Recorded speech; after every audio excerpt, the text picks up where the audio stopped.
हरे कृष्णा, राधे राधे। आज हम आपको सुनाएंगे सावन मास की श्रावण पुत्रदा एकादशी व्रत 2024 की पूरी व्रत कथा। कथा पूरी अवश्य सुने, क्योंकि अधूरी कथा सुनने से पाप लगता है। और ये कथा शुरू होने से पहले हमारे चैनल को सब्सक्राइब करके एक बार कमेंट में दिल से जय श्री कृष्णा जरूर लिखें। भगवान श्री हरि विष्णु और माता लक्ष्मी एकादशी के दिन इस व्रत कथा को सुन रहे सभी भक्तों पर अपनी कृपा बरसाएं और उनकी हर मनोकामना पूरी करे और उनके जीवन के सभी कष्टों को दूर करे। तो आइए शुरू करते हैं सावन पुत्रदा एकादशी की पूरी व्रत कथा। श्री गणेशाय नमः। श्री युधिष्ठिर कहने लगे कि हे भगवान, अब आप श्रावण मास के शुक्ल पक्ष की एकादशी का नाम, व्रत की विधि तथा इसका महात्म्य कृपा करके सुनाइए। श्री मधुसूदन बोले, हे राजन, इस एकादशी का नाम पुत्रदा है। इसकी कथा सुनने मात्र से ही वाजपेयी यज्ञ का फल प्राप्त होता है। द्वापर युग के आरंभ में महिष्मती नाम की एक नगरी थी, जिसमें महिष्मती नाम का राजा राज्य करता था। परंतु पुत्र न होने के कारण राजा को राज्य सुखदायक नहीं लगता था।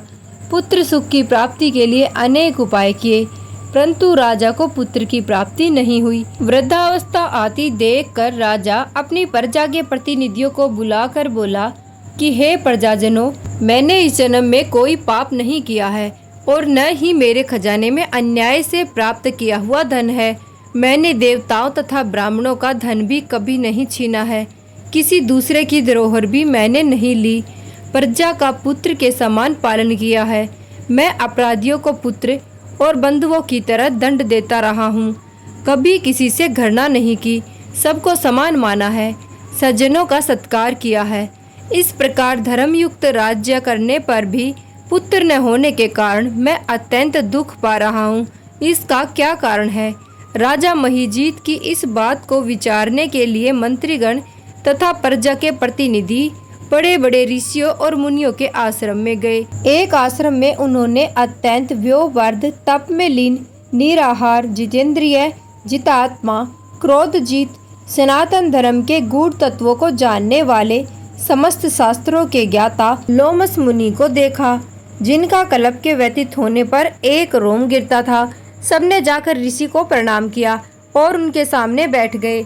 उन्हें देखकर ऋषि ने पूछा कि आप लोग किस कारण आए हैं? निसंदेह मैं आप लोगों का हित करूंगा। मेरा जन्म केवल दूसरों के उपकार के लिए ही है। लोमस ऋषि के ऐसे वचन सुनकर सब लोग बोले कि हे महर्षि, यद्यपि आप हमारी बात जानने में ब्रह्मा से भी अधिक समर्थ हैं, मगर फिर भी हम अपनी व्यथा कहते हैं।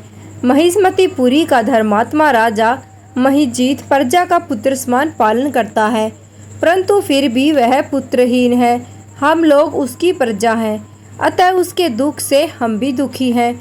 हमको पूर्ण विश्वास है कि आपके दर्शन से हमारा यह संकट अवश्य दूर हो जाएगा, क्योंकि महान पुरुषों के दर्शन मात्र से अनेक कष्ट दूर हो जाते हैं। अब आप कृपा करके राजा के पुत्र होने का उपाय बतलाइए। यह वार्ता सुनकर ऋषि ने थोड़ी देर के लिए अपने नेत्र बंद किए और राजा के प्रथम जन्म का वृत्तांत जानकर कहने लगे कि ये राजा पूर्व जन्म में एक निर्धन वैश्य था। निर्धन होने के कारण इसने अनेक बुरे कर्म किए।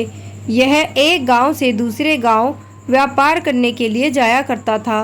एक समय ज्येष्ठ मास के शुक्ल पक्ष की द्वादशी के दिन मध्याह्न काल के समय, जबकि वह 2 दिन का भूखा प्यासा था, एक जलाशय पर पानी पीने के लिए गया। उस स्थान पर एक तत्काल की ब्याई प्यासी गो जल पी रही थी। राजा ने उस प्यासी गो को जल पीने से हटाया और स्वयं जल पीने लगा। इस कारण राजा को यह दुख सहन करना पड़ा। एकादशी के दिन भूखा रहने से वह राजा हुआ और प्यासी गो को जल पीते हुए हटाने के कारण पुत्र वियोग का दुख भोगना पड़ा। यह सुनकर सब लोगों ने कहा, हे महामुने, शास्त्रों में पापों का प्रायश्चित भी लिखा है, अतः जिस प्रकार राजा का यह पाप नष्ट हो जाए, आप ऐसा कोई उपाय बतलाने की कृपा करें। लोमस मुनि कहने लगे कि श्रावण मास के शुक्ल पक्ष की एकादशी को पुत्रदा एकादशी कहते हैं। राजा सहित सब प्रजा इस एकादशी का व्रत व रात्रि जागरण करे। तो पूर्व जन्म के पाप नष्ट होकर राजा को अवश्य ही पुत्र की प्राप्ति होगी। लोमस ऋषि के ऐसे वचन सुनकर मंत्रियों सहित सारी प्रजा नगर को वापस लौट आई और जब श्रावण शुक्ला एकादशी आई तो सबने मिलकर ऋषि की आज्ञा अनुसार राजा सहित पुत्रदा एकादशी का व्रत और जागरण किया। इसके पश्चात द्वादशी के दिन इसके पुण्य का फल राजा को दिया गया। उस पुण्य के प्रभाव से रानी ने गर्भ धारण किया और प्रसव काल बीतने पर अत्यंत तेजस्वी पुत्र को जन्म दिया। हे राजन, इसी कारण श्रावण शुक्ला एकादशी का नाम पुत्रदा एकादशी पड़ा। संतान सुख की इच्छा करने वालों को यह व्रत अवश्य करना चाहिए। इस एकादशी के महात्म्य को सुनने से मनुष्य के सब पाप नष्ट हो जाते हैं और इस लोक में संतान का सुख भोग कर अंत में स्वर्गलोक की प्राप्ति होती है। तो बोलो विष्णु भगवान की जय, लक्ष्मी माता की जय।